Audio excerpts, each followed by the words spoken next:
오늘 함께 나눌 말씀의 제목은 서로를 돌아보아 대면하라 합니다. 서로를 돌아보아 대면하라. 오늘 이렇게 장윤정 집사님이 성경 봉독을 했을 때 성경 봉독한 그 성경 말씀을 자세히 이렇게 들여다보면 어떤 말씀 같아요? 용서에 관한 말씀이다라는 것을 알 수 있습니다. 그러면서 오늘 우리는 이제 18장 하반절로 이렇게 이제 가게 되지 않습니까? 본문의 흐름이요, 독립적인 것이 아니라 우리가 지난주에 나눴던 말씀과 연결이 되어 있습니다. 그럼 우리가 지난주에 무엇을 나누었는지 여러분 기억나십니까? 제자들이 질문했죠. 뭐예요? 즉 천국에서 누가 큰 자인지 하면서 예수님께 질문을 했던 것이 여러분 들었을 것입니다. 기억나시죠? 이 질문은 뭐예요? 천국에서 누가 큰 자가 아니라 그들과 그들이, 즉 제자들이 서로 다툰 결과에 대한 질문이라고 했습니다. 그리고 이것은 한마디로 누가 서열 앞이냐라는 질문이에요. 발단은 뭐예요? 가버나움으로부터 돌아오면서 헬몬산에 올라간 예수님과 같이 3명의 제자가 갔잖아요. 베드로, 요한, 야고보. 이 3명의 제자들이 헬몬산 높은 산에 올라가서 예수님의 변화된 모습을 봤잖아요. 그 헬몬산에 올라간 제자들에게 다른 제자들이 헬몬산에서 무슨 일이 있는지 물어봤다고 그랬습니다. 그런데 답을 주지 않은 것으로 인해서 기분이 팍팍 상했고, 비교의식과 박탈감으로 인하여 티격했다고 그랬어요. 그래서 천국에서 누가 크니까 라고 물었는데 이것은 제자들의 잘못된 생각으로 그랬어요. 뭐예요? 천국, 즉 하나님의 나라가 이 땅에 이루어지는 세상의 나라라고 잘못한 생각이었고, 이 땅에서 그 나라가 이루어지면, 즉 뭐예요? 예루살렘에 예수님과 함께 이르러 그 나라의 결과를 보게 되면, 즉 그 나라가 임하면 그곳에서 높은 자리 하나, 국무총리도 되고 장관도 되고 등등, 이것에 대한 욕망의 질문이었다고 했습니다. 이들의 질문에 예수님의 답이 무엇이었어요? 말이 아닌 행동이었어요. 그게 뭐예요? 한 어린아이를 그들 가운데 세워 2가지를 말씀하셨습니다. 그것이 뭐냐? 바로 너희가 이 어린 아이들과 같이 되지 아니하면 이것이고, 그리고 다른은 뭐냐면 어린 아이와 같이 낮아지지 아니하면 이것이었습니다. 어린아이처럼 자리를 놓고 다투지도 않고 거들먹거릴 이유도 갈채를 받으려는 욕망도 없어야 한다는 이 말씀이 아니라 결국 이건 뭐냐?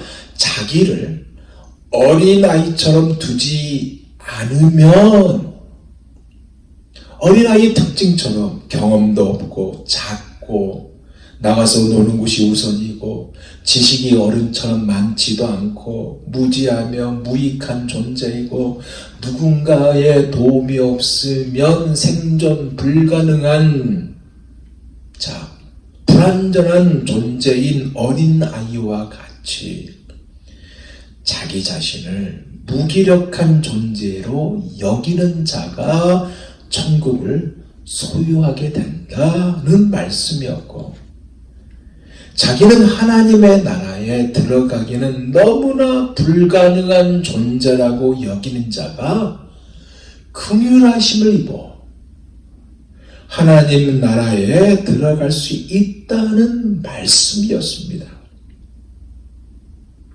사실 천국은요, 이렇게 전적으로 예수님의 자비와 은총을 입고 고백하는 자들이 있는 곳이고, 이들이 가장 큰 자로 여겨졌다는 것. 이것을 우리가 지난주에 나눴습니다. 기억나시죠? 그러면서 오늘 아까 성경 봉독한 말씀으로 이어지고 있어요. 근데 아까도 말했듯이 오늘 말씀을 보니까 용서에 관한 이야기를 하고 있다고 했습니다. 용서이지만 여러분 자세히 보면요, 용서만 말씀하고 계신 것이 아니라 기도에 관한 말씀도 하고 있는 것을 볼 수 있어요. 그렇기 때문에 오늘 본문은 정말로 참으로 난해한 본문이라 할 수 있습니다. 딱 한 주제를 가지고 딱 하면 되는데 이것도 얘기하고 저것도 얘기하고 그래서 이것 같기도 하고 저것 같기도 하는 난해한 본문이란 얘기입니다. 이 난해한 본문의 말씀을 하나씩 하나씩 풀어나가면서 여기에 담긴 의미가 무엇인지 함께 은혜를 받고자 합니다. 먼저 본문이 말하는 용서는요, 우리가 잘 아는 일반적인 용서와 다르다는 것입니다. 무슨 얘기냐?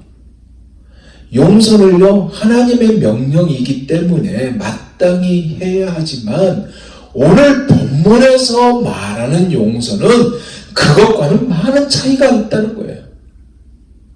그러면 과연 그것이 무엇일까요? 15절 한번 볼까요? 내 형제가 죄를 범하거든 가서 너와 그 사람과만 상대하여 권고하라. 만일 들으면 내가 내 형제를 얻은 것이요.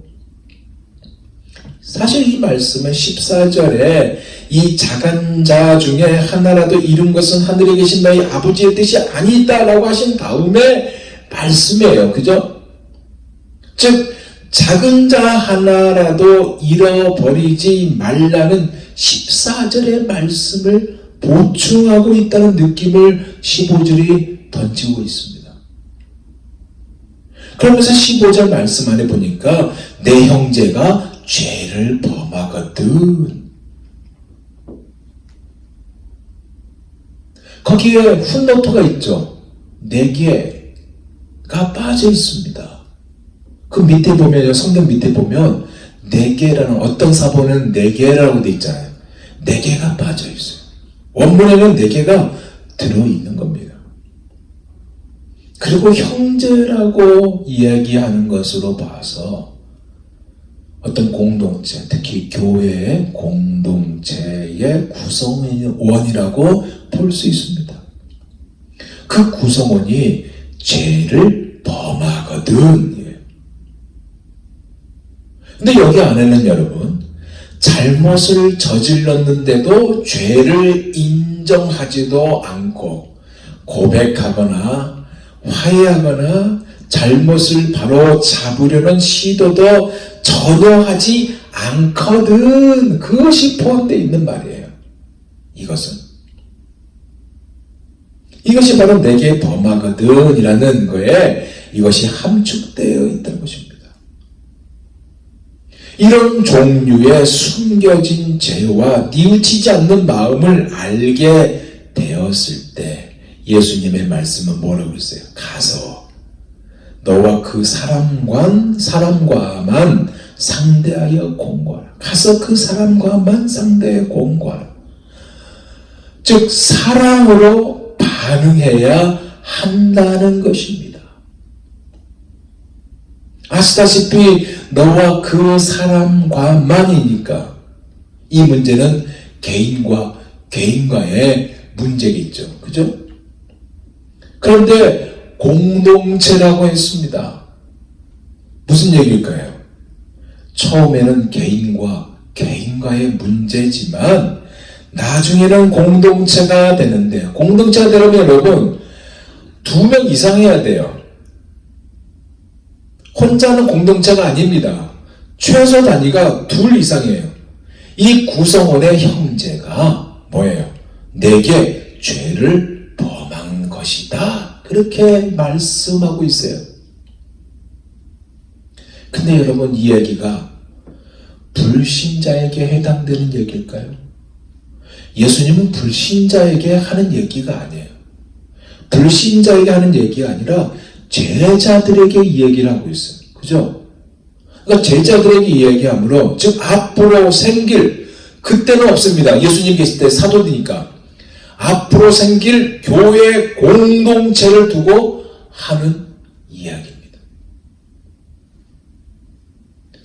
즉 교회 안에서는요, 신앙이 좋은 사람도 있고 신앙이 불편한 사람도 있고, 신앙이 좋은 사람들도 서로 부딪히고, 그러니까 불편해지고, 그죠? 그러니까 떠나가게 되고, 그런 일이 비일비재하지 않습니까? 오늘날 봤을 때. 그런데 주님이 이것을 꺼내고 계셔요. 그가 지은 죄가 어떤 죄인지 구체적으로 명시하지는 않았지만 여기 중요한 단어가 있습니다. 그게 뭐냐? 가서.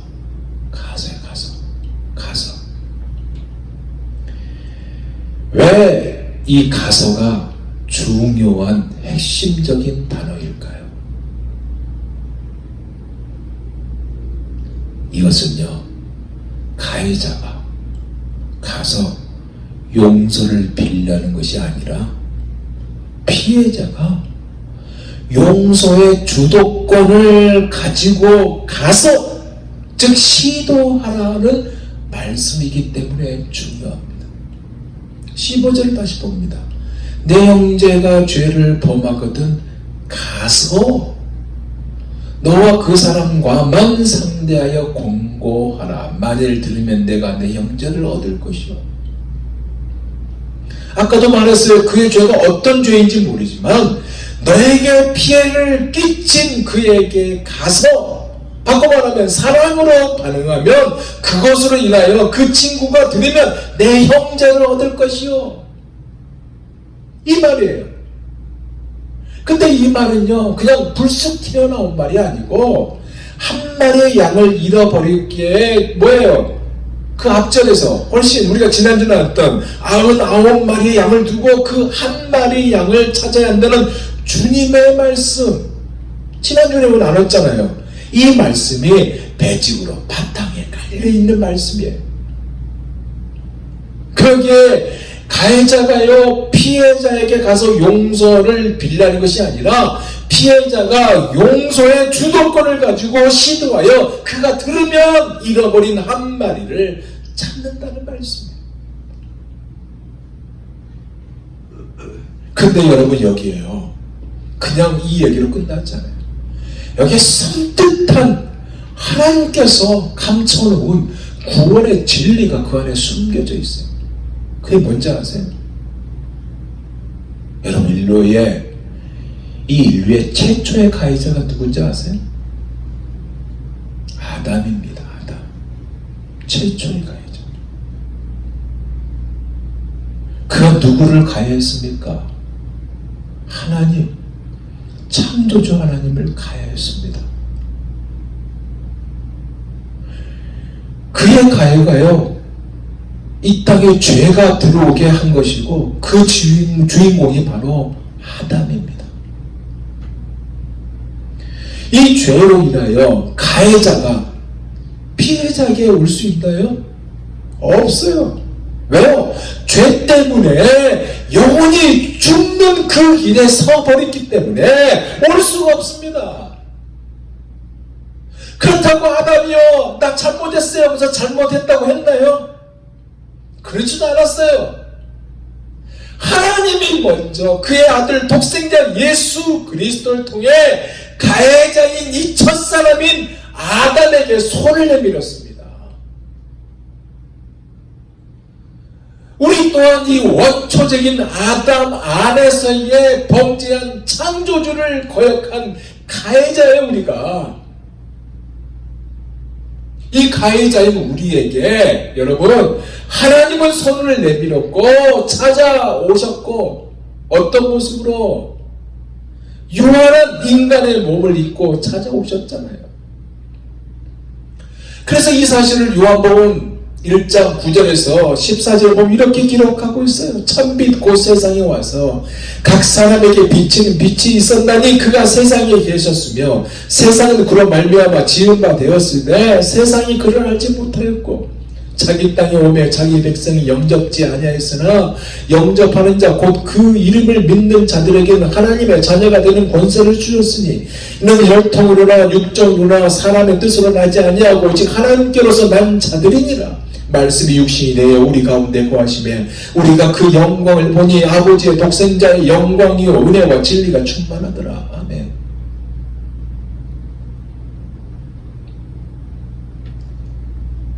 이 놀라운 진리가 그 안에 숨겨져 있는 겁니다. 그러면서 주님이 계속 말씀하세요. 다시 15절을 보세요. 가서 너와 그 사람과만 상대하여 공부하라. 두 가지를 설명하고 있죠. 너와 그 사람만 상대하라. 결국 이것이 뭔지 아세요? 1대1의 죄죠. 근데 문제는 나와 그 사람과의 문제인데, 문제는 뭐냐? 우리가 속상하다고, 피해자가 억울하다고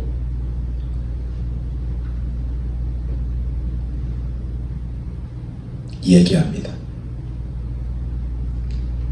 화풀이로 해요.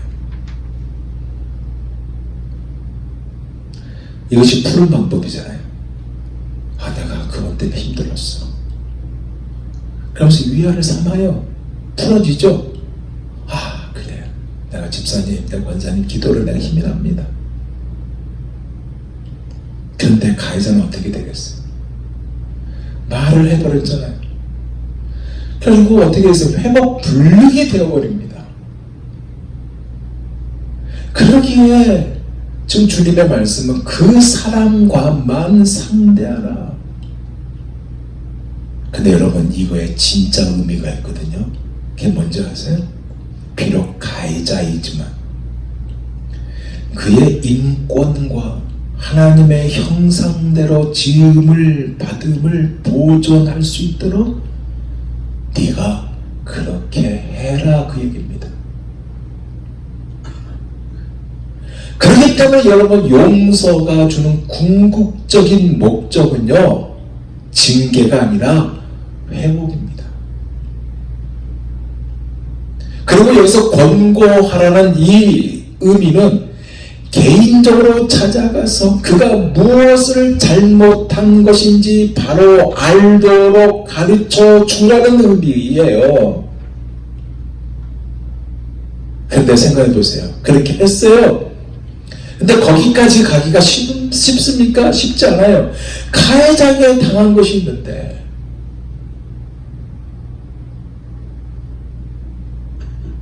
이게 실제로 권고가 될까요? 안 되죠. 억울한 일로 무진장 고통을 받고 있는데 시간 지나서 어느 정도 견딜 수 있다고 합시다. 맷집이 생겼다고 합시다. 그런데 불뚝불뚝 생각난 것은 어쩔 수 없잖아요. 어떤 상황이 마치 정말 데자뷰처럼 옛날에 경험을 했던 그것처럼 살짝 지나갔을 때 그 왼수 같은 그 사람이 불쑥 떠오르거든요. 이것이요, 저에게도 많이 있어요. 여러분은 없을까요? 있단 말이에요. 그런데 그 사람을 개인적으로 찾아가서 공부할 수 있을까요? 못해요.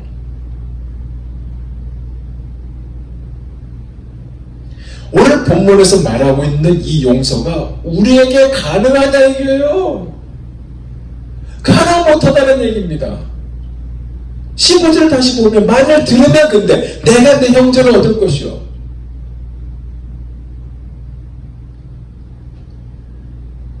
교회 공동체 멤버라고 그랬습니다. 그죠? 만약 들으면 내 형제를 얻는다.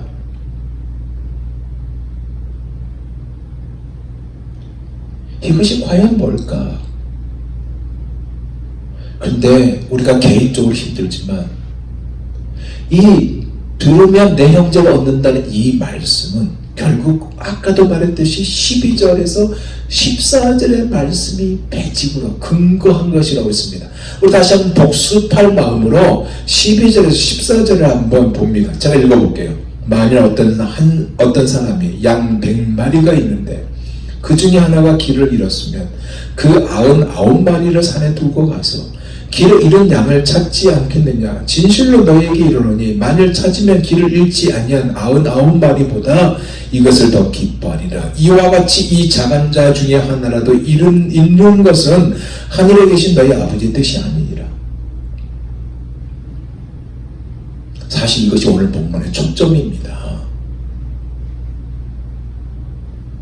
권면에서 다행히 알게 되었으면 그 형제를 얻지만 그렇지 않은 것은 잃게 되는데, 하나님의 원하는 게 뭐냐?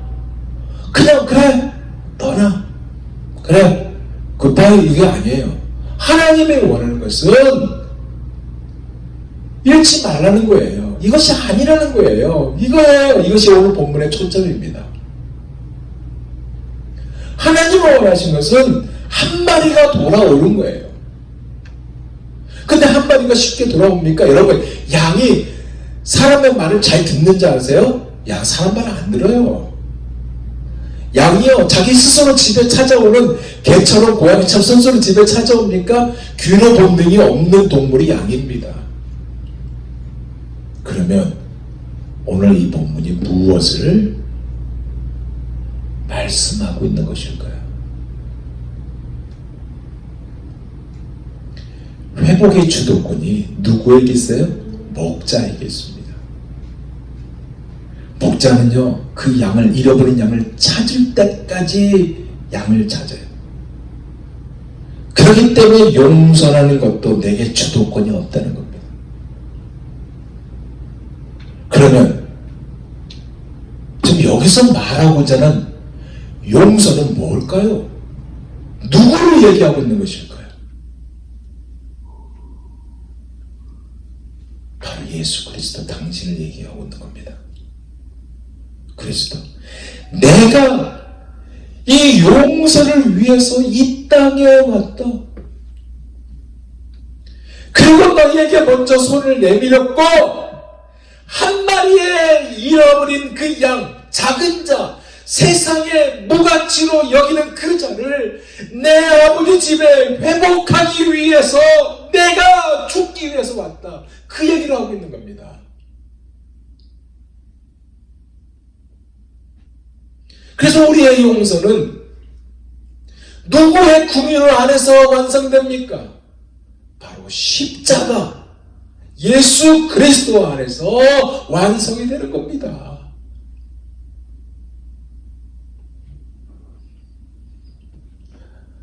주님은 더 이어서 말씀해요. 더 깊이 말씀합니다. 16절 보세요. 만일 듣지 않거든 한두 사람을 데리고 가서 두세 증인의 입으로 말마다 확정하게 하라. 맞아, 봐. 성경에도 이렇게 두세 사람의 증인해서 다 공개하라고 했잖아 하면서 충분히 오해할 수 있는 소지가 여기서 나올 수 있습니다. 그러나 그것이 아니에요. 듣지 않거든이라는 이 말 때문에 우리는 법대로 처리할 수 있는 근거를 찾을 수 있습니다. 근데 그게 아니래요. 두세 사람의 증인을 세우는 것은 공동체 열망입니다. 그죠? 근데 핵심이 뭔지 아세요? 돌아오는 것이 핵심입니다. 이것이 개인만의 열망도 있지만 교회가 바라는 바이고, 그래서 너는 그리스도의 몸이어야 한다는 것을 확고히 설명하는 것이고, 그런데도 듣지 않는다? 17절 뭐라 그래요? 만일 그들의 말도 듣지 않거든 교회의 말하고 교회의 말도 듣지 않거든 이방인과 세리와 같이 여기라. 이방인과 세리, 이 말은 내칠한 말처럼 비칠 수 있죠. 근데 내칠한 말일까요? 이 말씀이 좀 난해해요. 왜냐하면 예수님의 평소에 세리와 이방인을 내치지 않았거든요. 따뜻한 사랑으로 품었고 이끌어줬습니다. 응답도 해줬고 잘해줬어요. 근데 오늘 여기 보니까 말씀하고 있네요. 무엇을 말하고 있을까요? 두 가지. 하나는 뭐냐? 인간이라는 존재가 그렇게 악하다라는 얘기고요. 죄에 대해서 끝까지 악하다는 얘기고, 나머지 두 번째는 그런 악한 인간을 위해서 내가 죽으러 왔다, 그 얘기입니다. 근데 제자들은 그것도 모르고 서로 누가 앞에 서야 돼, 누가 앞이냐, 누가 더 높은 자리에 앉느냐, 토닥토닥 티가 했잖아요. 근데 주님은 이런 깊은 의미를 감춘 채 이 말씀을 하신 거예요. 악한 인간 너희들을 위해서 내가 죽으러 왔다. 왜냐? 이방인과 세리는 다른 사람도 아니에요. 바로 우리예요, 우리. 버림받은 우리입니다. 이방인과 세리는 버림받은 존재의 유대인 공동체 안에서 안 그래요? 죄로 말미암아 버림받은 우리예요. 우리를 위해서 십자가를 지고 죽어가야 한다는 말씀이 바로 이 말씀입니다. 근데 주님은 이 말씀을 하시고 지금 방향을 탁 틀었어요. 기도에 관한 말씀을 하고 있어요. 18절에서 20절입니다. 봅시다. 진실로 너희에게 이르노니 무엇이든지 너희가 땅에서 매면 하늘에서도 매일 것이요 무엇이든지 땅에서 풀면 하늘에서도 풀리리라. 진실로 다시 너희에게 이르노니 너희 중에 두 사람이 땅에서 합심하여 무엇이든지 구하면 하늘에 계신 내 아버지께서 그들을 위하여 이루게 하시리라. 두세 사람이 내 이름으로 모이신 곳에서는 나도 그들 중에 있느니라. 지금 우리가 하나, 둘, 셋, 넷, 다섯, 여섯 명이 예배드리고 있죠. 그러면 두세 사람이니까 어떻게 보면 교회가 두 개가 생긴 거나 마찬가지예요. 여기 말씀에 근거하면 그래요. 이게 뭐냐? 생활 현장에서 둘이든 셋이든 그곳에 누가 함께 계신다? 예수님 함께 계신다는 말씀입니다.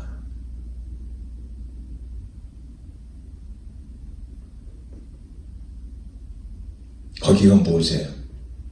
교회예요, 교회. 근데 용서 얘기하다가 갑자기 교회 얘기를 싹 방향으로 바꿨어요. 왜 용서 얘기하다가 교회 얘기로 방향을 싹 바꾼 그 이유가 무엇일까요? 여기에 여러분 중요한 부분이 담겨져 있습니다. 사랑하는 여러분, 교회의 머리는 누굽니까? 교회의 머리는 누구예요? 바로 그리스도죠. 그리스도입니다. 바꿔 말하면 그리스도 공로 외에는 이 죄인들이 용서받을 길이 없다, 그 얘기입니다.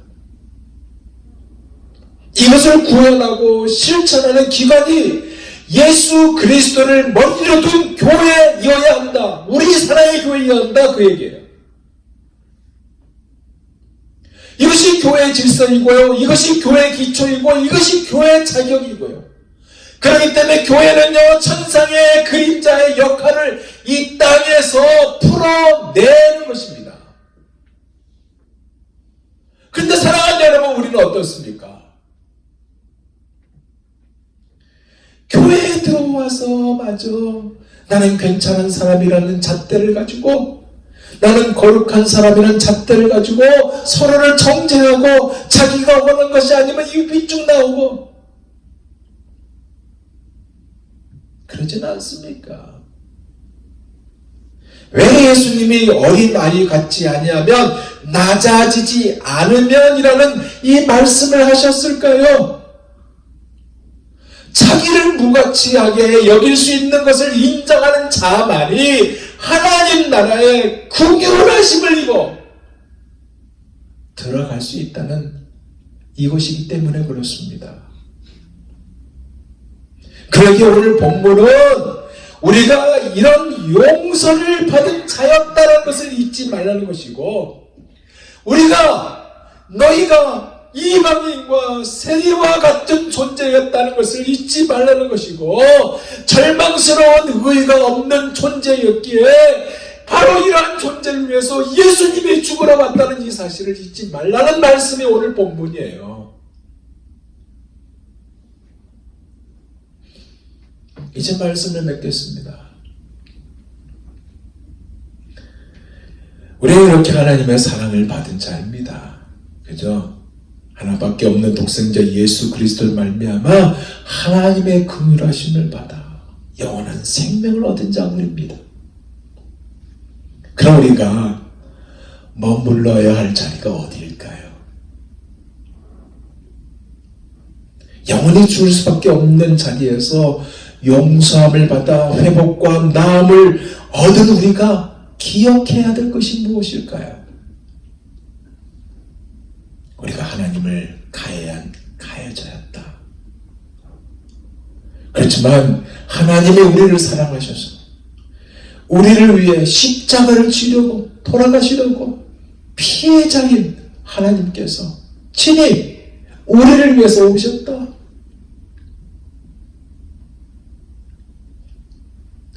잃어버린 테두리 안에 있는 우리를 위해서 돌아오기를 간절히 소망하는 그 하나님의 사랑을 받은 우리였다. 이것은 우리만이 아니라 우리 주위에 있는 많은 사람들도 하나님은 그렇게 찾고 계신다. 포기가 아니라 끝까지 사랑하고 이끌어 주신다. 이 하나님의 나라를 위해, 교회 공동체를 위해 그리스도의 나라를 삶 속에서 세워가기를 원하는 것이 우리 아버지 하나님의 뜻이요 소망인 겁니다. 이 사실을 기억하면서 이번 한 주간도 힘껏 주님을 찬양하며 승리할 수 있는 여러분 모두가 다 되시기를 예수 그리스도 이름으로 축원드립니다.